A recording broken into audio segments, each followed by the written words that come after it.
দুদিনীয়া বিস্তৃত কাৰ্যসূচীৰে ঐতিহাসিক তেজপুৰ বিশ্ববিদ্যালয়ত ভাৰতীয় ইতিহাস সংকলন সমিতিৰ ৩৫ সংখ্যক ৰাজ্যিক অধিৱেশন উদ্বোধনী সভা আয়োজিত কৰা হয়। শোণিতপুৰ জিলা সমিতিৰ উদ্যোগত অনুষ্ঠিত হৈছে আজি প্ৰথমখনি ৰাষ্ট্ৰীয় আলোচনা চক্ৰ আৰু ৰাজ্যিক অধিৱেশন। আনুষ্ঠানিকভাৱে বন্তি প্ৰজ্বলনেৰে শুভ উদ্বোধন কৰে পদ্মশ্ৰী মংগল সিং হাজোৱাৰীয়ে আৰু সৰস্বতী বন্দনা পৰিৱেশন কৰা হয়। ইয়াৰ পিছতে বৰগীত পৰিৱেশন কৰি বিশিষ্ট অনাতাঁৰ শিল্পী দুৰ্গাময়ী বৰাই সকলোকে আদৰণি জনায়।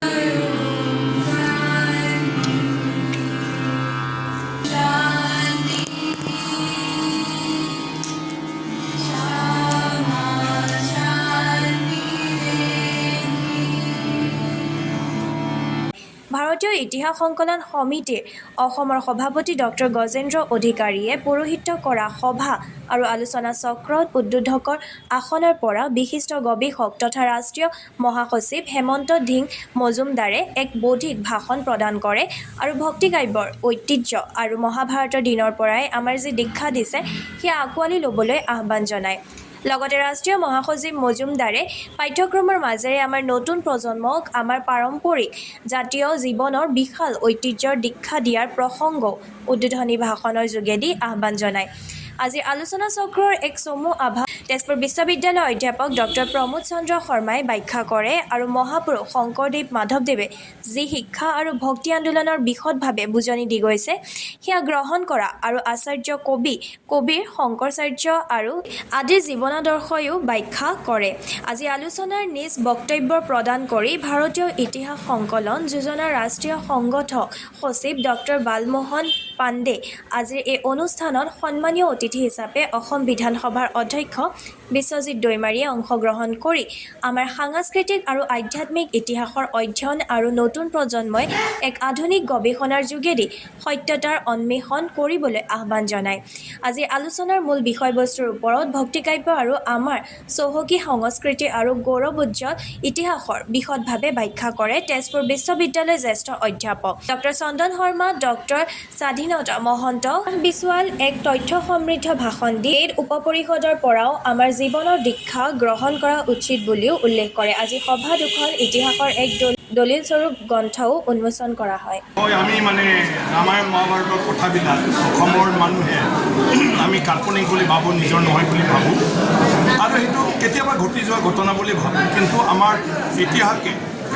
কৈছে যে আমি এই বানাসুৰ নৰকাসুৰৰ সময়ৰ পৰা কণ্টিনিউৱাছলি অসমত এটাৰ পৰা এটা প্ৰজন্মই চলি আহি আছে, কিন্তু আমাৰ লিখা মেলা ৰেকৰ্ড কৰা আমাৰ গুৰুত্ব নাই। সেইটোৰ কাৰণে আমি বহুতো কথা গম নাপাওঁ। কিন্তু আজি বহুতে নাজানে, কাৰণ আমি অধ্যয়ন নকৰোঁ যে বান ৰজাই এটা সময় এই তেজপুৰৰ ৰাজ সিংহাসনৰ বহি চাউথ ইষ্ট এছিয়া তেওঁ কণ্ট্ৰল কৰিছিলে, চম্ভালিছিলে, চবে বান ৰজাৰ মতে চলিছিলে। যিজনে বান ৰজাক এবাৰ লগ পাইছিল তেওঁৰ লগত যিখিনি এমঅইউ হৈছিল, আজিৰ নতুন যুগৰ যিবোৰ চৰ্ত তেতিয়া কণ্ডিশ্যন দিয়া হৈছিলে, সেই কণ্ডিশ্যনটো বান ৰজাক দেখা নাপালে হয়তো মানি চলি আছে। আৰু গোটেই চাউথ ইষ্ট এছিয়াত ভাৰতীয় সভ্যতা সংস্কৃতিৰ যিবোৰ প্ৰচাৰ আৰু তাতে যিবোৰ আমি দেখা পাওঁ এতিয়া, সেইটো আমাৰ অসমৰ জৰিয়তে হৈছে। কোনো বিহাৰ ইউ পি সেইবিলাকৰ পৰা ডাইৰেক্ট হোৱা নাই, কাৰণ ইয়াৰ লগত সংলগ্ন আছে অসমৰ পৰাহে ব্ৰহ্মদেশৰ কিবা এটা সময়ত অসমৰ ৰজা মহাৰজাবিলাক ভাল সম্পৰ্ক আছিলে আৰু বিভিন্ন যুদ্ধত তাত জিতা, যেনেকৈ কছাৰীৰ বীৰ দৈমালু, যাক বীৰ ধেমালু বুলি কয়, ডিমাচাৰ বীৰ দৈমালু, বড়োবিলাকে দৈমালু বুলি কয়। তেওঁ তাত ব্ৰহ্মদেশত তাৰ ৰাজ্য জয় কৰি পেলাই বগা হাতীৰ উপহাৰ লৈ আনিবলৈ সক্ষম হৈছিল। গতিকে তেনেকুৱা ধৰণৰ ব্ৰহ্মদেশ বা তেনেকৈ থাইলেণ্ড বা আপোনাৰ তেনেকৈ মালয়েছিয়া, ইণ্ডোনেছিয়া, এই গোটেইবিলাকত ভাৰতীয় সভ্যতা সংস্কৃতিৰ সম্পৰ্ক বা ইয়াৰ মানুহৰ লগত সম্পৰ্ক, এই গোটেইটো হ'ল নৰ্থ ইষ্ট ইণ্ডিয়া। বিশেষ কৰি যাক আমি অখণ্ড অসম বুলি ক'ব। আগত অসম আছিলে, প্ৰাগজ্যোতিষ আছিলে, প্ৰাগজ্যোতিষ কামৰূপ আছিলে, ভিতৰ পৰাই হৈছে। আজি যিবিলাক আপোনাৰ ডাঙৰ শিৱ পূজা উৎসৱ ইণ্ডোনেছিয়াত বা ক'ৰবাত মালয়েছিয়াত যিবোৰ হৈ থাকে, সেইবিলাক গোটেইটো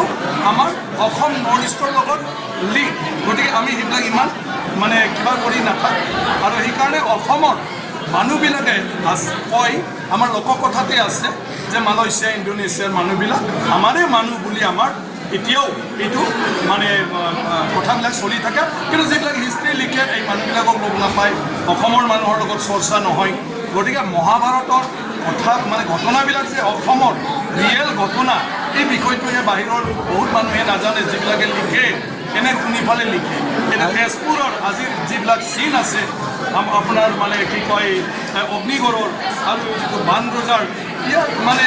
ধ্বংসাত্মক বস্তুবিলাক এতিয়াও জীৱিত আছে গতিকে ভালুকপুং চবতে চিটিকি আছে সেইবিলাক বস্তু ইয়াৰ মানে কি কয় ঐতিহাসিক চিনবিলাক তো এইবিলাক আমি এতিয়া চৰ্চা কৰিব লাগে এটাক লৈ আমিও গৌৰৱ কৰিব লাগে আৰু এইটো ভৱিষ্যতৰ কাৰণে আমি সংৰক্ষণ মানে কৰিব লাগে যাতে ভৱিষ্যত প্ৰজন্মই এই বিষয়ে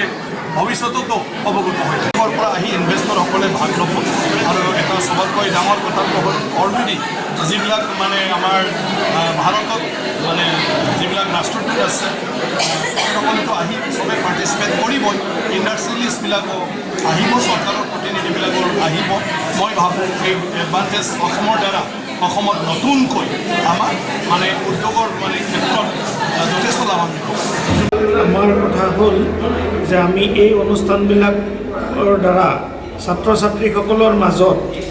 বেদ উপনিষদ আদি আমাৰ যি পুৰণা সংস্কৃতি আছে সেইবোৰৰ প্ৰতি সকলোকে জাগৃত কৰিব লাগে সকলোৱে জানিব লাগে যে আমিও এটা অতি ঐশ্বৰ্যশীল জাতি আছিলোঁ আমি ভাৰতীয় সংস্কৃতি যে পৃথিৱীৰ ভিতৰতে শ্ৰেষ্ঠ আৰু এই অনুষ্ঠানবিলাক এনেকুৱা এটা উপায় যাৰ দ্বাৰা